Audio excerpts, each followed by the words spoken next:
오늘 우리는 진실된 고백의 하루를 살자라고 인사로 시작했습니다. 우리가 이 옆 사람과 인사한 이 한마디의 말이 오늘 말씀을 어떻게 풀어갈까 고민하다가 고민 끝에 나온 한마디의 인사입니다. 하나님은 사람을 통해서 일하시는 하나님이십니다. 하지만 더욱 정확하게는 하나님은 사람의 진실한 고백과 함께 일하시는 하나님이십니다. 하나님은 교회의 진실한 고백과 함께, 진실한 신앙 고백과 함께 일하시는 하나님이십니다. 하나님이 쓰시는 사람이 어떤 사람인지 한번 고민해 보시기 바랍니다. 오늘 우리 강대상에 보면 하나님의 영으로 인도함을 받으라라는 글귀가 적혀져 있는데, 하나님의 영이 임하여서 그 하나님의 뜻대로 인도함을 받는 사람, 하나님의 그 역사를 이루어내는 사람, 하나님의 영이 머무시는 사람은 어떤 사람일까요? 한 가지 확실한 것은 하나님의 영으로 인도함을 받는 사람은 사람이 가지는 호감과 차이가 있다는 것을 알 수가 있습니다. 사람의 호감은 여러분들을 생각해 보시면 이해가 빠른데요. 여러분들은 어떤 사람에게 호감을 갖습니까? 정직한 사람, 중간에 배신 안 때리는 사람, 온유한 성격의 소유자, 부드러운 미소를 가진 사람, 무례하지 않은 사람 등등 각자가 가진 기호대로 좋아하는 사람의 성향이 다 다를 것이라 생각됩니다. 그리고 마음에 들지 않으면 절교하고 담을 쌓고 살아가기도 할 것입니다. 그런데 그런 의미에서 보면 하나님께서 사용하시는 사람은 사람의 좋아하는 모습과는 조금 다른 것을 볼 수가 있습니다. 오늘 배경으로 주신 말씀을 살펴보면 예수님께서 부르신 사람들, 예수님께서 제자로 불렀던 사람들은 장차 예수님과 함께 하나님 나라의 동력을 이루어갈 사람들은 사람들의 호감과는 차이가 있다는 것을 발견할 수가 있습니다. 무슨 근거로 그러냐? 제가 보기에 베드로와 같은 사람은 제가 보기에 저랑 성향이 잘 안 맞는 사람인 것 같습니다. 그런 의미에서 생각해보면 예수님께서 그런 사람들을 사용하셨다는 것을 보면 사람과는 다른 사람을 사용하시는 또 사람을 좋아하는 호불호가 차이가 있다는 것을 볼 수가 있습니다. 아마 대다수의 여기 계신 성도님들도 마찬가지일 것이라 생각합니다.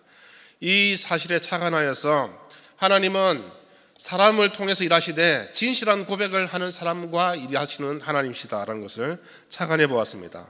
하나님은 사람을 통해서 일하십니다. 하지만 하나님은 사람의 진실한 고백들과 함께 일하십니다. 하나님은 성도의 진실한 고백을 통해서 일하시고, 하나님은 교회의 진실한 신앙 고백과 함께 일하시는 하나님이십니다.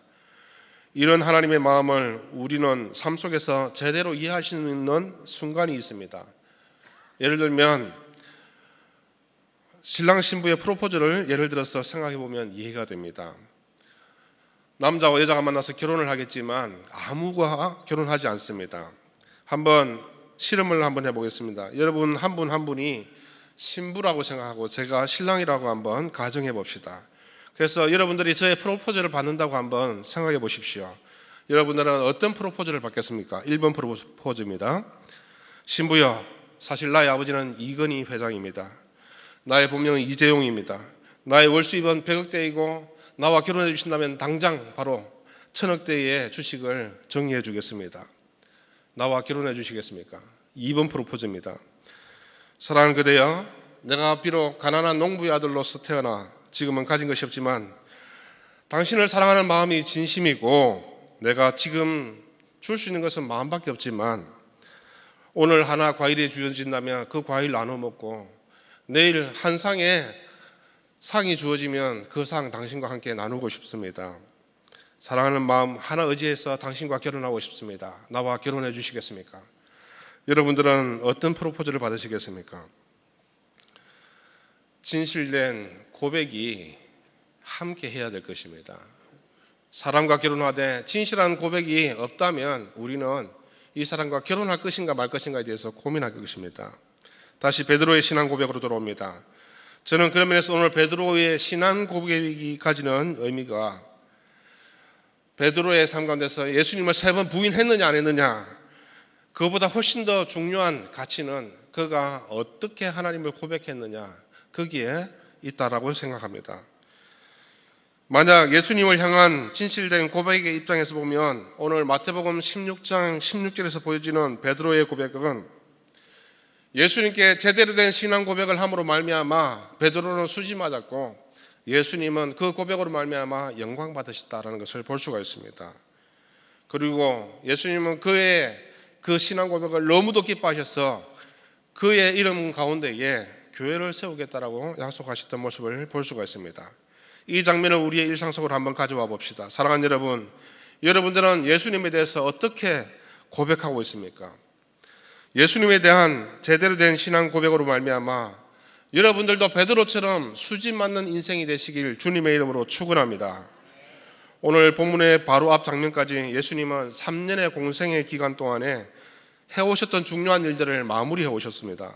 복음을 전파하셨습니다. 아픈 사람들을 고치셨고 그리고 하나님의 뜻을 사람들에게 가르쳤습니다. 그리고서는 16장에서부터는 더 큰 이적을 요구하는 사람들을 향해서 보여줄 것은 요나의 표적밖에 없으며 그리고 혹시 공동체를 위협할 수 있는 바리새인과 사두개인들의 누룩을 조심할 것에 대해서 말씀하시고 그리고 오늘 16장 13절에서부터 20절까지의 말씀이 끝나고 난 다음부터는 예수께서는 이제 본격적으로 예수님께서는 십자가에 달려 돌아가실 것에 대해서 말씀하시고 십자가의 그 길들을 향해서 묵묵하게 걸어가시는 것을 볼 수가 있습니다. 그런 의미에서 보면 오늘 이 16장까지의 말씀을 생각해 보면 예수님께서 그간 해오셨던 공생의 사역을 오늘 이 16장 13절에서부터는 마무리하는 방점을 찍고 계시다는 것을 우리는 볼 수가 있습니다. 그리고 그 방점에 예수님은 사람들이 예수님을 어떻게 평가하는지 듣고 싶으셨습니다. 그래서 제자들에게 물었습니다. 그래서 13절에서 예수님이 말씀하시는 바 사람들이 나를 누구라 하느냐, 그리고 15절에서 그러면 너희는 나를 누구라 하느냐라고 질문을 하고 있습니다. 그리고 예수님은 평가받기 원하셨습니다. 예수님의 이런 질문에 제자들은 대답을 합니다. 다음 함께 오늘 본문 말씀 16장 14절의 말씀을 같이 한번 읽겠습니다. 시작. 이르되 더러는 세례요한, 더러는 엘리야, 어떤 이는 에리야미 하나, 선지자 중에 하나이다. 14절의 말씀은 오늘 말씀을 바탕으로 오늘 설교의 키워드에 맞추면 사람들은 예수님을 어떻게 고백했느냐라는 것입니다. 그리고 그 고백한 것에 대해서 대답이라고 할 수가 있습니다. 사람들의 평가는 세 가지 정도의 인물로 대변하고 있습니다. 어떤 사람은 예수님을 세례요한이라고 이야기했습니다. 예수님께서 회개의 세례를 선포하시는 장면을 보면 과연 예수님께서는 세례요한과 닮았다라고 말할 수 있습니다. 일리 있는 주장입니다. 실제로도 예수님은 마태복음 3장 14절의 말씀에서 요한이 잡힌 후에 예수님께서는 갈릴리에 오셔서 회개하라 천국이 가까웠다라고 선포하시며 세례요한처럼 복음을 전하신 것을 볼 수가 있습니다. 두 번째로 어떤 사람들은 예수님은 엘리야라고 했습니다. 많은 기적을 일으키고 죽은 자를 다시 살리시는 예수님의 모습을 보면 그 당시 사람들은 자연스럽게 예수님을 기적의 선지자였던 엘리야로 생각할 수 있었습니다. 그 생각이 가능했습니다. 왜냐하면 예수님도 많은 기적을 행하셨기 때문입니다. 세 번째, 어떤 사람들은 예수님을 예레미야라고 했습니다. 정치적으로 기대할 것이 없는 시대 속에서 민족을 깨웠던 시대의 선지자, 하나님의 뜻을 선포했었던 그 예레미야, 분명 예수님의 모습 속에서도 보입니다. 희망이 없는 세대 가운데에 예수님은 크나큰 가르침을 이스라엘을 향해서, 민족을 향해서, 열방을 향해서 깨우침을 주었습니다. 그러나 우리 예수님은 세례요한이나 엘리야나 예레미야보다 더 크신 하나님이셨습니다. 이럴 때 돋보이는 이 베드로의 예수님에 대한 평이 얼마나 놀라운 것인지, 세례요한도 아니고 엘리야도 아니고 예레미야도 아니고 베드로가 했던 그 고백이 얼마나 놀라운 고백인지 우리는 볼 수가 있습니다. 그 놀라운 고백을 다시 한번 더 우리가 화면을 보면서 한번 읽겠습니다. 16장 16절의 말씀입니다. 시작. 시몬 베드로가 대답하여 이르되 주는 그리스도시요 살아계신. 베드로의 진실된 고백이었습니다.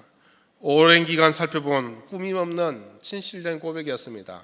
적어도 3년 동안 예수님을 따라다니면서 그가 스스로 깨우친 고백의 내용이었습니다.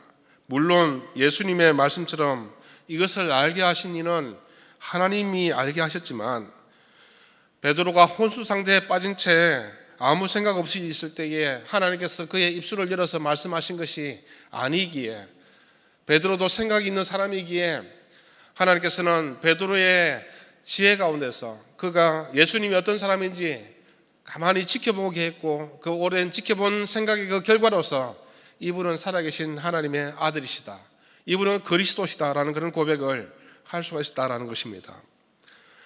베드로가 이런 평가를 하니까 예수님은 그를 축복하십니다. 진실된 고백으로 예수 그리스도를 고백하는 입술 가운데 예수님은 그를 축복하신 것입니다. 그래서 베드로에게 약속하시기를 너는 베드로다, 다른 말로 너는 반석이다, 이 반석 위에 내 교회를 세우겠다, 천국 열쇠를 주겠다라고 말씀하시는 것입니다. 이게 무슨 뜻입니까? 성경의 말씀은 지난 시간에 대한 기록이기도 하지만 지금 이 시대를 살아가는 우리를 향한 약속의 말씀이기도 합니다. 그래서 우리가 바른 신앙 고백을 한다면 이 베드로에게 주셨던 이러한 의의 말씀은 우리에게도 동일하게 주어질 수 있는 약속의 말씀이라는 것입니다. 그래서 여러분의 이름 위에도 하나님께 허락하신 교회가 세워질 수 있다는 것을 우리는 볼 수가 있고, 기쁨의 교회 이름 가운데에도 하나님께서 세우신 교회의 그 역사심들을 나타내실 수 있다는 약속의 말씀이 되는 것입니다. 하나님은 진실된 고백 가운데 있는 베드로를 향해서 하나님은 축복하십니다. 그 축복은 이 시대를 살아가는 우리의 입술 속에 진실된 고백으로 사는 사람에게, 진실된 고백으로 하나님 앞에 서는 사람에게도 동일하게 주어지는 하나님의 축복임을 말씀해 주고 있습니다. 저는 오늘 계속해서 말씀 속에서 포기하지 않고 이야기하는 두 단어가 있습니다. 진실된 고백이라는 말을 되풀이하고 있습니다. 오늘 이것이 설교의 키워드입니다. 이번 주에 있었던 진실한 고백 한 가지를 여러분께 소개하고자 합니다.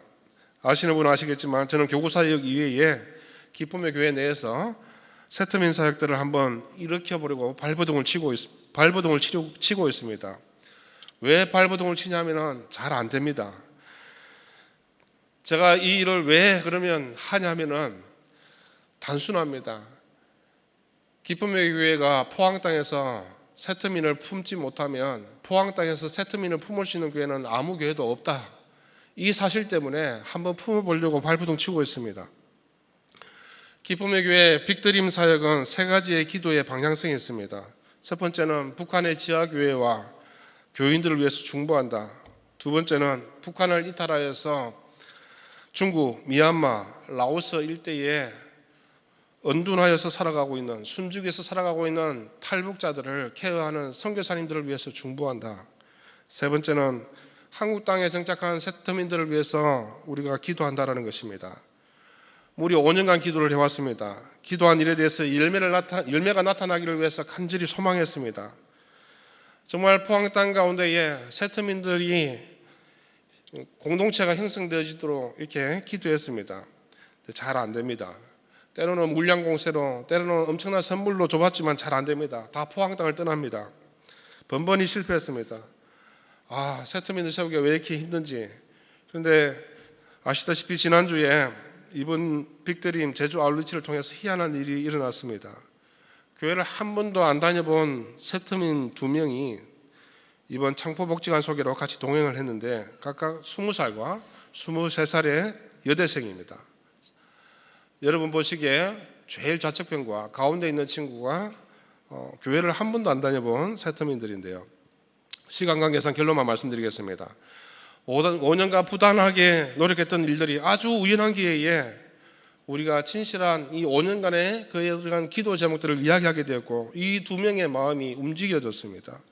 그랬더니 이 2명이 고백하기를 이렇게 고백합니다. 마지막 날 이렇게 고백하는 겁니다. 우리가 예수님을 믿겠습니다. 그리고 미약하지만 저희가 포항 땅에 있는 어려운 세트민들이 자립할 수 있도록, 성공할 수 있도록 저희가 힘을 다해서 돕겠습니다 라고 이렇게 이야기를 하는 겁니다. 제 길을 의심했습니다. 더 놀라운 일은 여기에서 그치지 않습니다. 이 두 친구의 형편이 쉽지 않거든요. 굉장히 어렵습니다. 삶이 진짜 어렵습니다. 거의 소녀 가장이라 보시면 됩니다. 그런데 제가 혹시나 도움이 될까 해서 이번에 교회에서 장학금을 주는데 혹시 니들도 신청을 한번 해볼 수 있겠느냐라고 이야기를 했는데요. 답장이 이렇게 왔습니다. 그 답장의 내용을 제가 읽어드리겠습니다. 마음만으로도 감사합니다. 저도 장학금 받아도 되지만 저보다 더 어려운 사람들이 있을 겁니다. 그런 사람들에게 장학금이 돌아갔으면 좋겠다고 생각했고요. 전 아직 청춘이고 제가 알바해서 생활해도 되고요. 마음만 받겠습니다. 관심 가져주시고 애써주셔서 감사합니다. 이번 제주도 여행 정말 은혜 가운데 있었습니다. 우리의 삶 가운데에 진실한 고백으로 이 세상을 움직여갈 수 있는 그런 세상이 우리 가운데 있기를 원합니다. 오늘 성경 말씀은 진실한 고백으로 예수님의 마음을 감동했던 베드로에 대한 이야기입니다. 베드로의 진실한 고백은 그런데 사실은 알고 보면 베드로가 고백한 것이지만 하나님이 알게 하신 것입니다. 하지만 베드로가 이 사실을 아는 데 있어서 결정적인 역할은 저는 예수님이 했다라고 봅니다. 예를 들면 그런 것이죠. 아이를 보면 그 아이의 부모를 알 수가 있습니다. 학생을 보면 그 학생의 스승을 알 수가 있고, 백성을 보면 그 백성의 지도자를 알 수가 있습니다.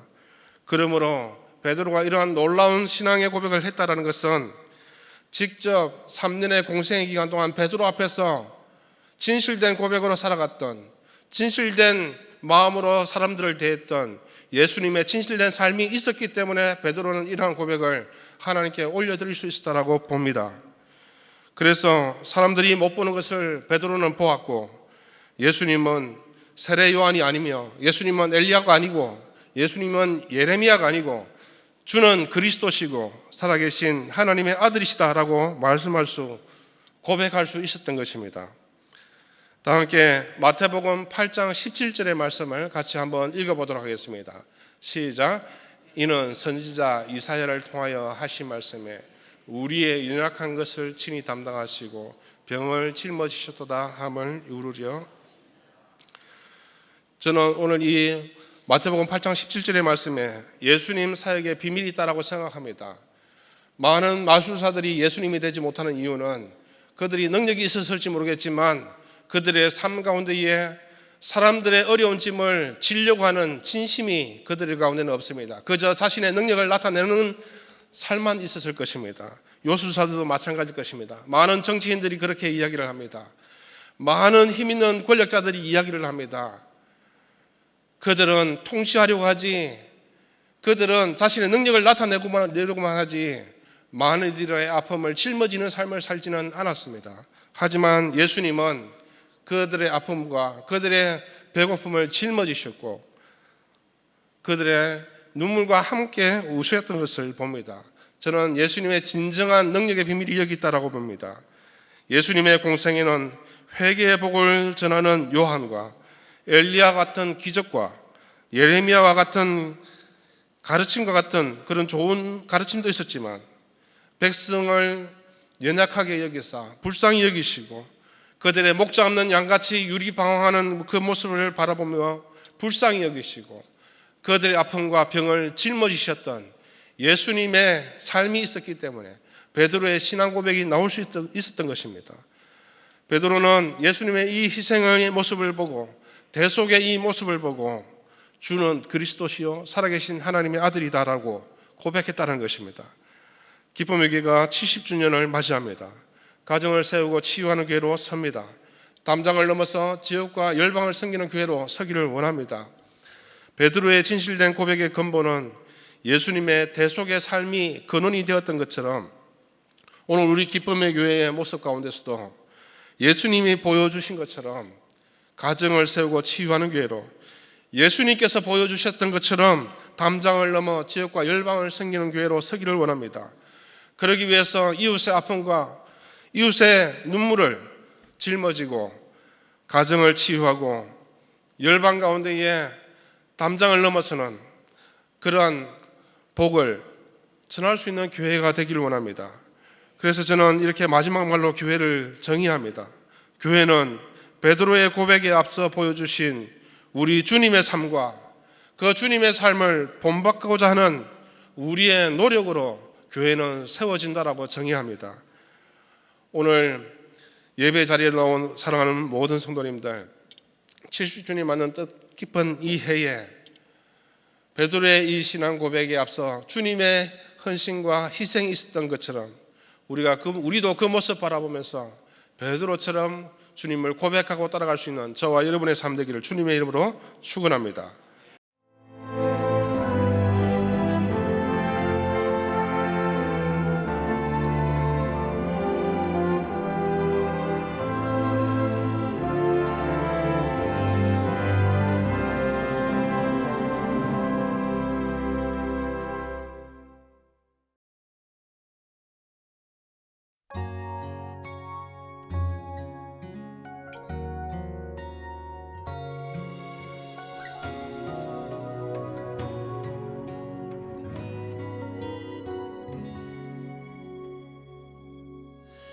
내게 있는 양유가 주께 가져와 그 발 위에 힘 맞추고 깨뜨립니다. 세상 가장 낮은 곳에 주가 계시니 내가 가진 어떤 것도 아깝지 않아. 나를 위해 험한 산길 오르신 그 발 걸음마다 크신 사랑 새겨놓았네.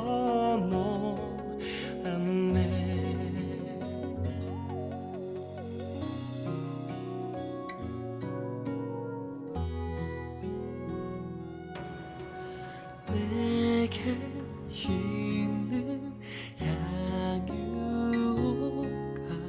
주께 가져와 그 발 위에 힘 맞추고 깨뜨립니다.